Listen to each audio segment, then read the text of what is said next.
Saudi আরবে হজ পালন শেষে দেশে ফিরতে শুরু করেছেন বাংলাদেশি হাজিরা। মঙ্গলবার শুরু হয়েছে ফিরতি ফ্লাইট। প্রথম দিনে ১২টি ফ্লাইটে দেশে ফিরছেন ৪,৯০৪ জন হাজি।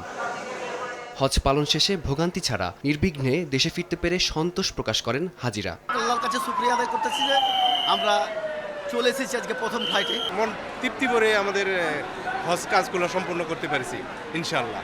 চলতি বছর বাংলাদেশ থেকে হজ পালনে সৌদি আরব যান ৮৬,৯৫৮ জন। ২২২টি ফিরতি ফ্লাইটে দেশে ফিরবেন তারা। এই কার্যক্রম চলবে আগামী ১০ জুলাই পর্যন্ত। ওখানে তো এবার নিয়ম শৃঙ্খলা খুব ভালো ছিল, আমরা সবকিছু ভালোই পাচ্ছি। হজ ইনশাআল্লাহ আলহামদুলিল্লাহ খুব সহজ হয়েছে, বাংলাদেশের মানুষের জন্য খুবই উপকার হয়েছে। গভর্নমেন্টকে ধন্যবাদ এত সুন্দর আয়োজন করার জন্য। কর্তৃপক্ষ জানিয়েছে হাজিদের নিয়ে প্রতিটি ফিরতি ফ্লাইটই নির্ধারিত সময়েই গন্তব্যে পৌঁছেছে। ফারদিন মাঝার, সময় সংবাদ, ঢাকা।